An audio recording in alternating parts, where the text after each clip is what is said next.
first-time homebuyers are saying, look, I've adjusted my expectations. I'm planning for a smaller home. I'm open to a different property. And so the demand, again, that the market is asking for isn't aligning with what the supply is. What does home ownership mean to Canadians? Man, there's been a lot of talk about this over the last few years. It's an ongoing issue. Obviously, home ownership, affordable housing is top of mind on every single Canadian, all the governments, top to bottom. And, how do you break through all the talk? You're hearing all these rumors, you're hearing all these misconceptions, or are they real? We don't know. But today, we're going to find out what the data says, which is great. Today on the show, we're being joined by David Coletto. He is the founder and CEO of Abacus Data, and he goes deep. And along with CREA, Canadian Real Estate Association, they have just published a report, which he's going to tell us all about right now. Here's my conversation with David Coletto. This is exciting. Today, I'm being joined by influencer David Coletto. Now, hold on. I know when we hear the word influencer, we might be thinking social media. No, but David Coletto is recognized as one of the top 100 most influential people in Canadian politics in 2024, founder and CEO of Abacus Data, which it's a great name, by the way. It's a great brand. At what age did you say to yourself, when I grow up, I am going to be so immersed in data that I am going to be considered a pseudo Jedi in Canadian politics? What age did you have that dream? Yeah, it's a weird one. I get that asked all the time, Sean. Nice to see you. Look, I don't know when there was like the light bulb went off because I don't think anyone really dreams to be a pollster. Yeah. But I do recall always loving numbers and using numbers to like embed myself or, become obsessed with things. I was the kid growing up in Toronto whose parents got the Toronto Star and had come into the house when people still got newspapers. Yep. And at the back of the sports section, there was the box scores for the baseball games. Yep. I would just like sit there for an hour and consume it all. You'd ask me what the batting average of some player was on some obscure team, I would know. And I think when I became interested in politics, that interest in seeing numbers as a way to describe politics became followed. And so, yeah, it's I don't think there was it's a cool way to see the world, right? Because I think I get to ask questions to lots of people across the country all the time on everything. And when you pull it all together, you start to make sense of why things are happening, why people behave the way they do. And I've always been interested in that, regardless of whether it's politics or housing or, what bubblegum people prefer. It's a really interesting line of work. So as a pollster, when you think about, there's so many left-wing pollsters, there's right-wing pollsters, there's all this twisting of information these days. And how do you guys manage that in terms of wanting to make sure that you're just basing everything on data and not opinion? How do you find that balance, especially in today's world where we don't know half of what we're looking at is real or not real or biased or unbiased? How do you guys deal with that? Yeah, I mean, the first step is to recognize that we have bias. You can't completely eliminate it. So, can you check that? Can you challenge your assumptions and your conclusions? And I'm doing that all the time, knowing who I am, where I grew up, what my background is, does put a perspective on everything. But I also have made the decision, I've founded this company and been doing this work for over a decade and a half, that I would not do political work. So no one at Abacus Data does not do any, partisan political polling for any political party in Canada at the federal or provincial level. And that allows me, I think, the ability to really look at things when it comes to politics objectively as I can. And then I really work hard at it. And I think it's never, it's never perfect. As I said, I do have a bias that I bring, but it's not a partisan one. And I know a good week in my world is when both liberals and conservatives point at me and say he is the worst thing since, because that tells me, when you like my polls, you think I'm on your side. When you hate them, you think I'm biased, and that changes as the polls change. In terms of data, how do you respond to numbers don't lie? Well, I think in my world where the numbers we generate are from questions we ask people that they can lie. You can ask a question in a way that gets an answer that you want. You can take a number and spin it in a way that's not really, I think, a good way of interpreting it. So interpretation of numbers is where you get disagreement. You can get different perspectives saying that number means different things to different people. So I do think, the numbers, depending on your perspective, can lie. But what I try to do is, again, ask fair questions, ask them in a way that, thinks about the best practice around survey design, questionnaire development, all the boring stuff that nobody wanted to take in university, comes to bear when I do my work and my team does my work on a regular basis. And so I think anyone consuming the poll we're going to talk about today, or any poll, just needs to keep in mind who did it, and what is the reputation of the person and the company that does it, because it does matter. Yeah.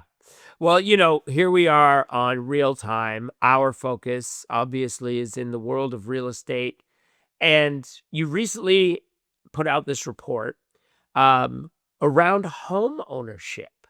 And this is really, really interesting right now because, if you listen to all the noise, if you're on social media, you're hearing pundits talk about X, Y, and Z. We're in a housing crisis. The excitement for young people envisioning themselves owning a home one day is way down, depending on which side you're talking to. But that one there seems to be the one that has been breaking through the most. I think at least what I've been seeing.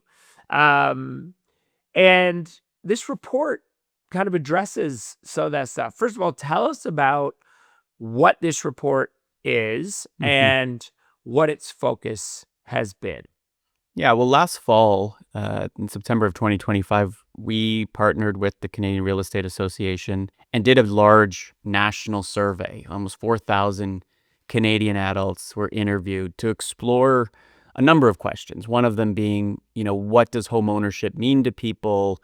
Why do they want to still have it? How are particularly younger Canadians' expectations changing? And I think what we learned, from a big picture perspective, is that I think that question of home ownership is in contest. There are people who are questioning whether they'll be able to do it, but overwhelmingly, younger non-owners still want to own a home. It's a desire that they hold deeply, and that was the intent, was just to really test that narrative as you described. That is this something that people are losing interest in? Is skepticism, maybe even pessimism, rising? And what can we do to solve for that? And what can government particularly do to help make the dream, the desire, the hope for owning a home one day for more Canadians real?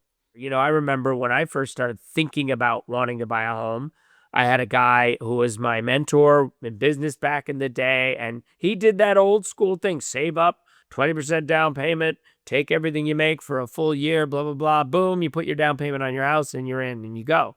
And it was much more achievable, I think, back then. So what was the sentiment you found, especially in that younger demo?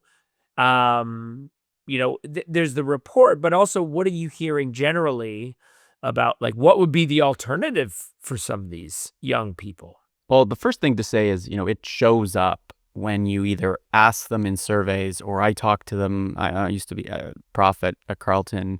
My class of 20-somethings really thought about housing all the time, right? I think it's come to define so much of the experience of younger Canadians. Either they're just trying to pay the rent or, to your point, figure out how to get ownership, become a homeowner. And if they are a homeowner, how do I hold on to it? Because it feels difficult given all the things you described around employment security and rising and falling interest rates and the markets up or down, what is happening, and the global context that's all happening. But what we know from this survey is this, like close to 9 in 10 younger Canadians say, I want to own a home.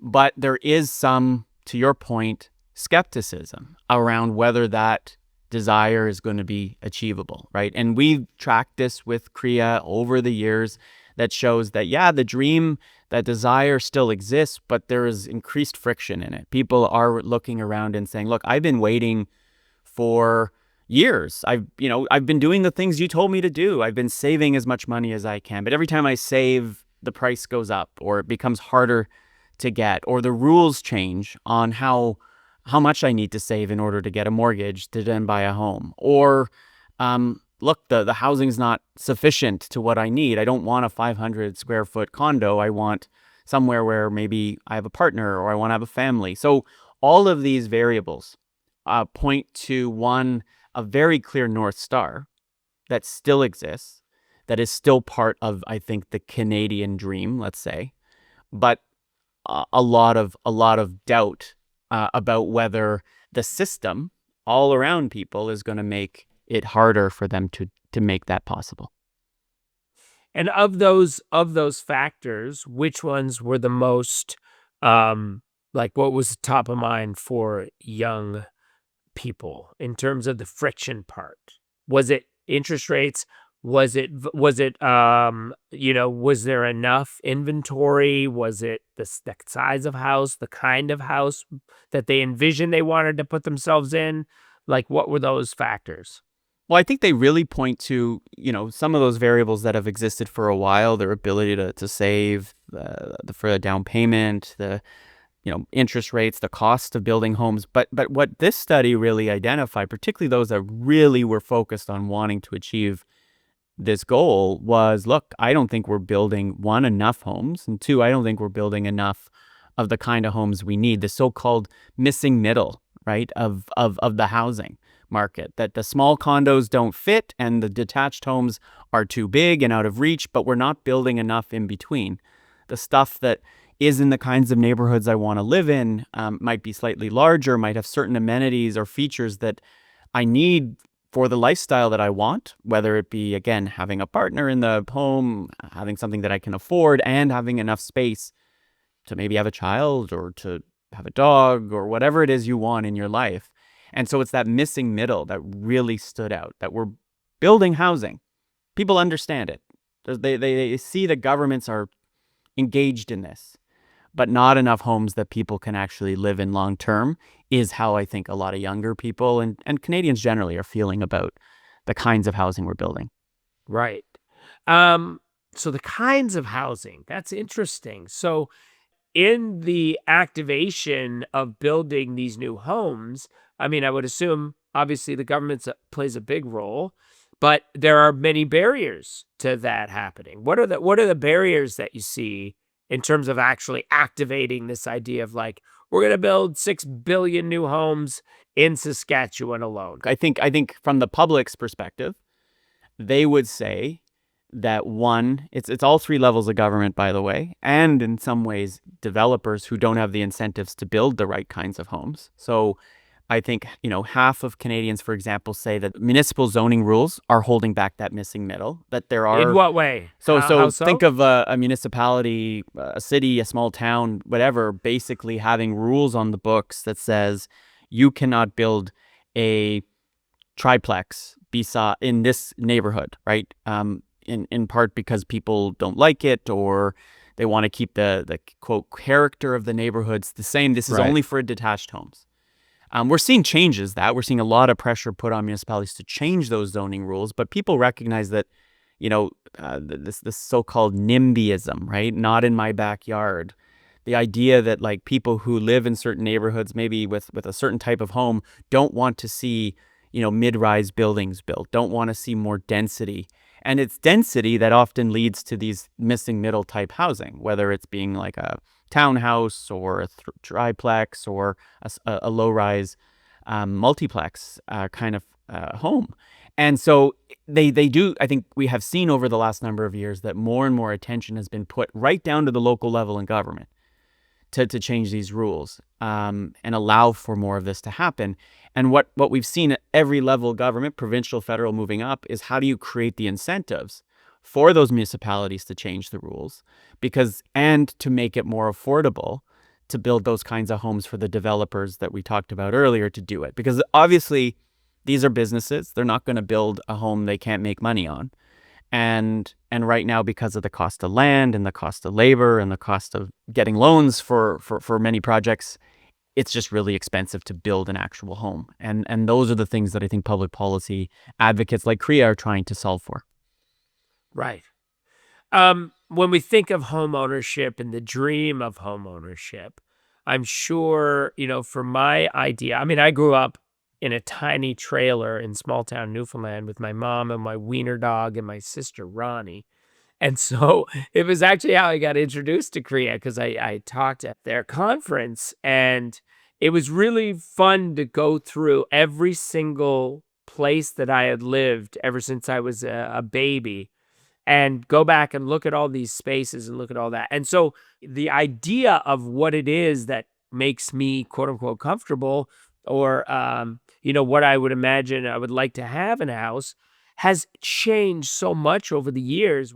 So what are you seeing in terms of the desire from young people, what they thought they wanted, and then when they realize, oh, maybe I need to adjust this a little bit, are they giving up on the home that they wanted, or is there some adaptability happening? Well, I think there's two things happening. One is the meaning of ownership is evolving, and expectations about what I can or should or need to buy are being reset in real time. So let me explain the first one. When it comes to the meaning of ownership, I think, the simple way to think about it, it's less about the so-called dream home now and more about just having a home. And for a younger Canadian who's sort of starting this journey and they're looking at the idea, I do want to own a home, it's not so much as like a must-have life achievement as opposed to, it'd be really nice to have that stability in my life. And so when that mindset shifts, and I think it's fair to think about this, not as like this entitlement among young people who, I always hear it all the time when slightly older Canadians tell me, like, I had to do all these things before I could buy a home. Well, guess what? Young people are also doing all those things, but it is actually harder today in order to achieve it. And so the realism in young people is actually not unrealistic. It's actually, they're saying, look, I'm actively adapting. First-time home buyers are saying, look, I've adjusted my expectations. I'm planning for a smaller home. I'm open to a different property. I'm willing to move to a less desirable community than maybe I want to live in, because I see the market, I see the world, but owning a home is still that important that those expectations are changing. And so the demand, again, that the market is asking for isn't aligning with what the supply is. And that's where this mismatch between that missing middle and this demographic, I think, really exists. When you think about a young person, think about, do I even need to purchase a home? Are people saying, well, maybe I can save a lot of money and travel by renting for the rest of my life? Is that an actual thing that I've heard people talk about? It is a thing, but it's not the majority or anywhere near the majority view. I think there always been people, by the way. Not everybody owns a home. Not everyone has always owned a home. But I do think that at some point, there may be some people who realize I'm not going to be able to own a home, or it's not that big of a priority. But that's not most people. Most people say, I'd like to own a home. I'm doing the things I think I need to do to get that home. I think it's important. We know this, by the way. We did research, and CREA has done quite a bit of research to show the social benefit of home ownership itself, right? The things like you're much more likely to engage with your community when you own your home. You're more likely to have a family, which, by the way, Sean, we need more people to have kids, not less, because our fertility rate's very low and we're not growing our population.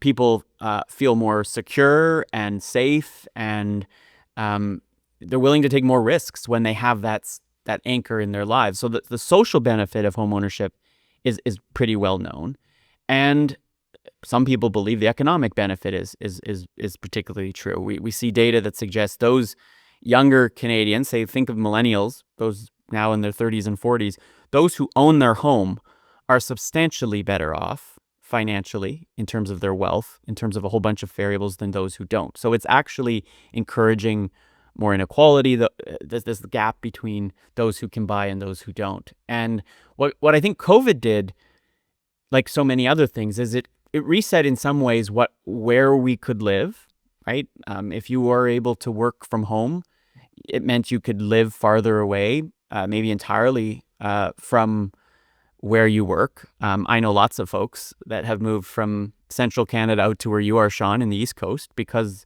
it was more affordable, better lifestyle in their minds, and they could do it. They could work.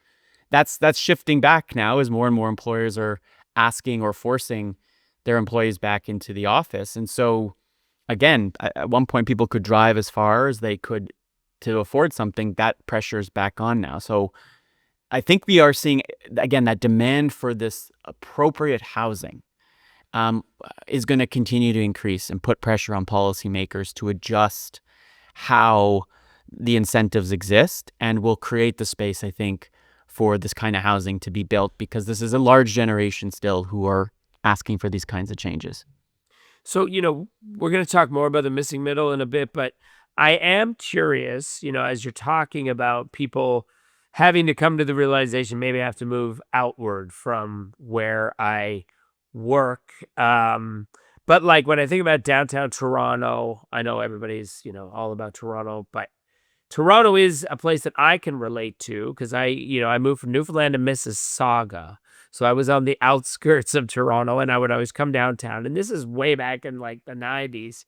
But I always remember being like, I rented an apartment downtown Toronto because that's where I had to be. And it was amazing. I lived downtown.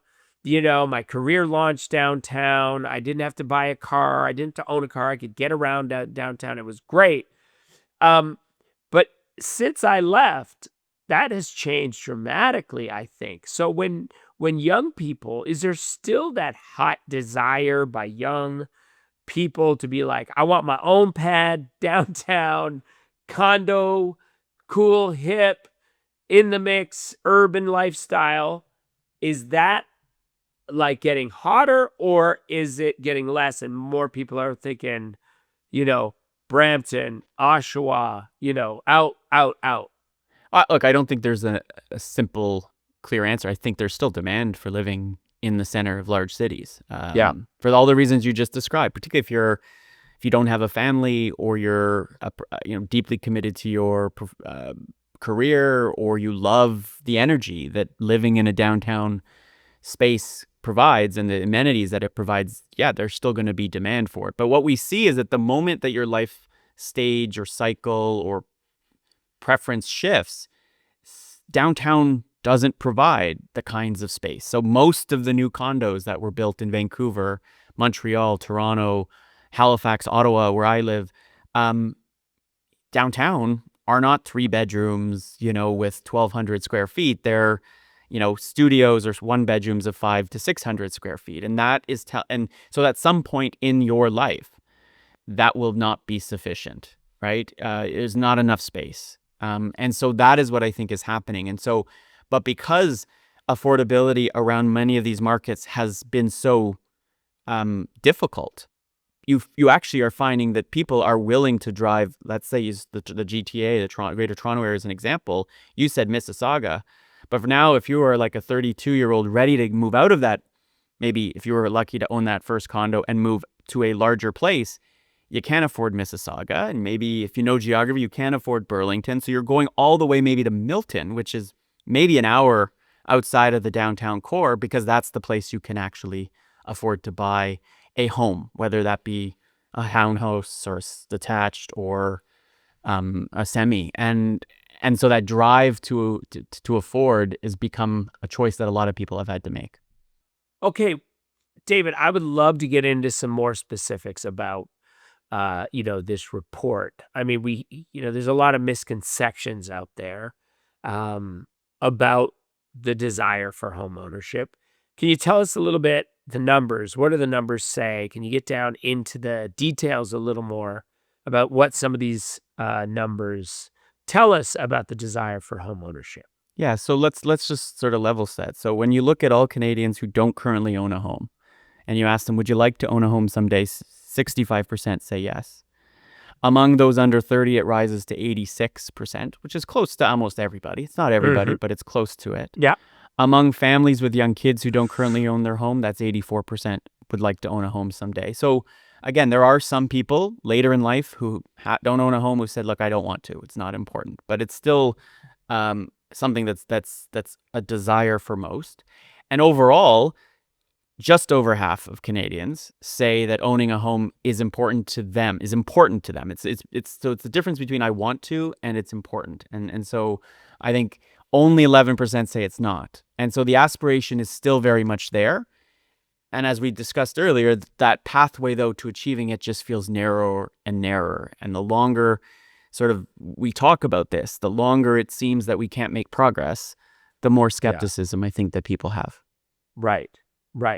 And you're seeing, if you were to carve it up, what are you seeing more of? Optimism or cynicism / pessimism?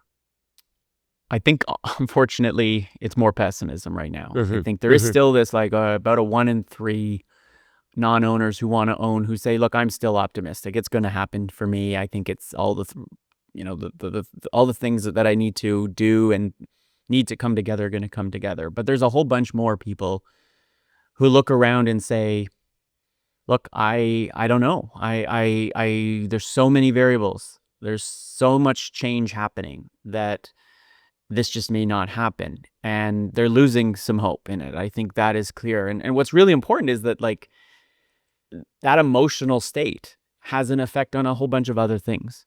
And so it's something we've been monitoring. And I know CREA and realtors generally have been really focused on because they're in the business of home ownership and they want to ensure that our policymakers, who have spent a lot of time, by the way, over the last number of months, focused on what some describe as non-market housing. So think of, purpose-built rentals, more deeply affordable social housing, all important. But we are losing sight of the true, I think, desire for almost everybody, which is still to own that home. And how do we ensure that desire can be achieved? And that, I think, is a big part of the conversation. So it sounds like the formula is there. There is a desire, but there is a there's a problem. There's a missing piece. I know it's, when we talk about the missing middle, we'll get to that, but what I'm hearing you say too is that it's in our society's best interest, it seems, that people achieve that goal, not just for individual financial success. Can you tell me a little bit more about that, in terms of what the benefits of home ownership? You touched on it earlier. Are you able to just deduce based on what you see the importance, not just financial? Yeah, I mean, I think over the decade that I've been doing this work with CREA and other housing advocates and organizations involved in housing, it's become very clear to me when I use a term stats guys like me use, correlation, right? Which basically means what's the relationship between X and Y?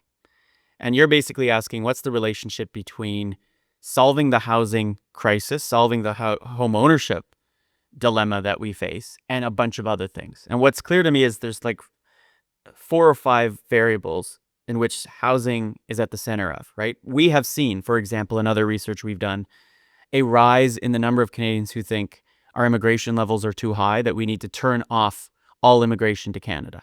Well, one of the big factors that drives that view is that people think there's not enough housing.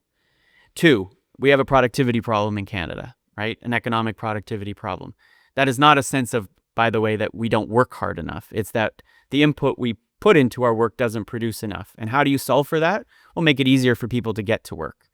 And so you don't solve the productivity problem unless you solve the housing problem. You don't improve quality of life, people's sense of value, sense of purpose, unless you solve the housing crisis. And then lastly, as we've already talked about, I don't think we solve our population problem. Canada's aging rapidly. And so we won't, I don't think, overcome that problem, at least partially solve it, unless we make owning a home and having appropriate housing easier, because we know that there's a direct link between having that proper home and maybe having more than one child or a child at all. And so I think, yeah, housing is very much at the center of almost everything in the country. And so if we don't solve it, I'm not sure we solve some of the other big things that are facing domestically the country right now. So where would you place, home ownership in the list of to-dos? If you were the king of Canada, and you could simply God help say, us. this is what my priority is right now, and this is what I'm going to do. Yeah. I mean, where would housing fall into the priority? Well, it needs to be right near the top, right? I think, and that's where Canadians put it, by the way, when you ask them. When you ask them what are the top 3 issues facing the country, what do you want the government to do? All governments, housing is always at the top of the list. It's particularly true among younger people, but it's true among older ones too, who recognize that we are not going to solve these problems. We're not going to, make Canada the place that attracts the best and brightest, that keeps the best and brightest, that achieves our full potential as a country unless we solve it. So I get the sense, by the way, that I think most of our political leaders understand that.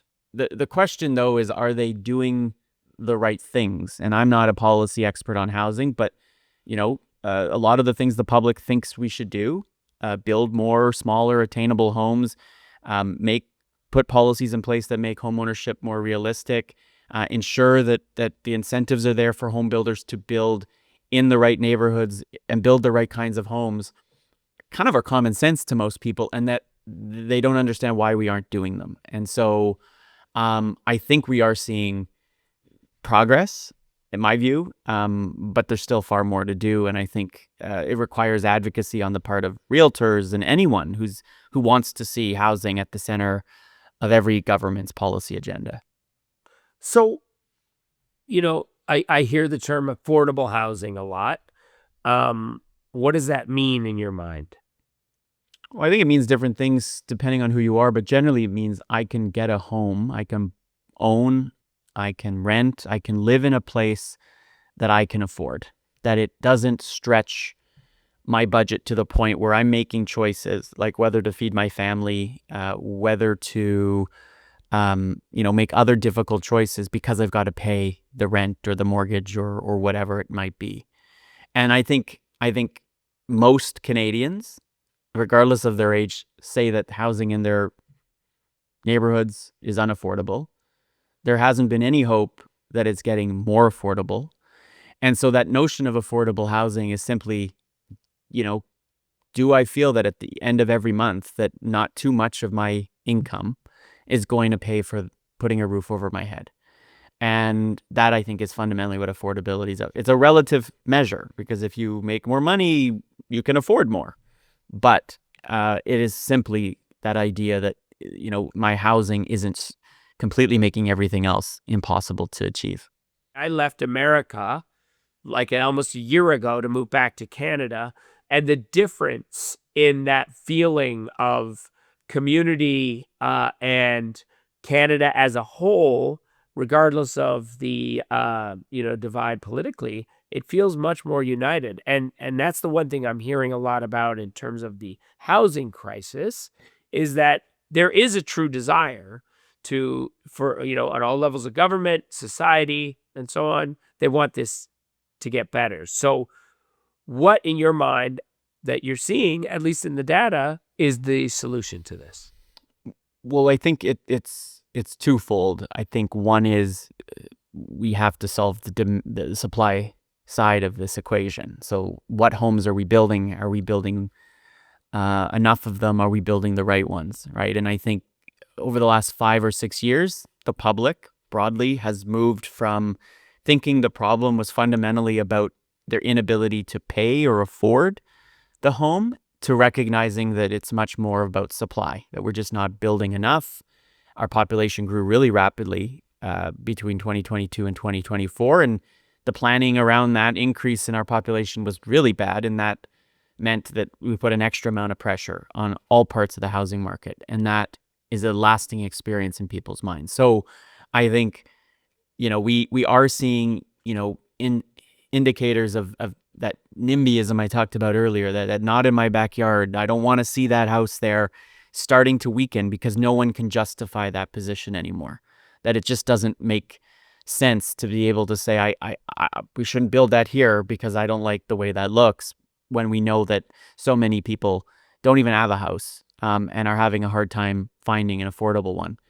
I think the second piece, though, is coordination across levels of government. I mean, if Canada is a great country, it's despite the fact we're a really hard place to govern, where you have 3 levels of government, very different policy instruments in all levels. And so how do we get each one to kind of work together? Regardless of your political orientation, everybody agrees on the urgency of this. This is something we need to do. We might disagree on some of the causes, but fundamentally, like, different diagnosis, same prescription. That is clear in the research.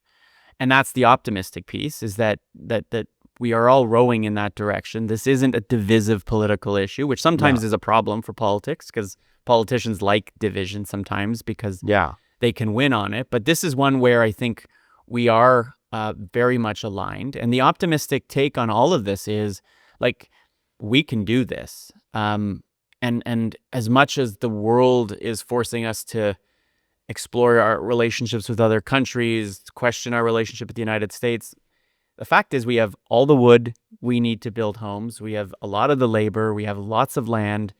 There's no reason we can't achieve this. And I think the public believes that as well. And I think we are now aligning federal, provincial governments. The federal government's doing a lot. I think there are advocates who work at CREA. A lot of the realtors watching this wish they would do more. But I think the optimistic take is that this is possible. And I think the country is now ready to see it, and the public license is there. I always say that, when I look at polling and policy making, the public's view, 3 things have to happen. 1, the public has to recognize there's a problem.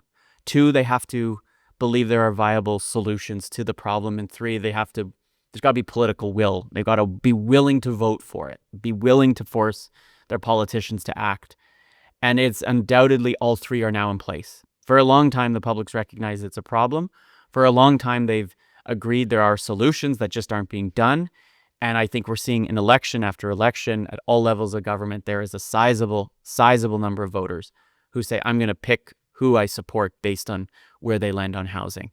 And so that's the optimism, that these 3 things have come together and they're very much aligned on acting. And I think it just requires continued push by realtors, by all the advocates out there who want to see housing at front and center on government's agendas. And, it feels like within Canada, a lot of it's like it's earnest. It feels grounded. It feels real. It doesn't matter whether you're a Liberal supporter, a Conservative, whether you're younger or older, whether you live in Newfoundland and Labrador or in British Columbia. Everybody agrees housing is expensive and we need to do something to solve it. Like, there aren't a lot of issues in which you can bring as diverse a country together as Canada and have them all point in the same direction. Right.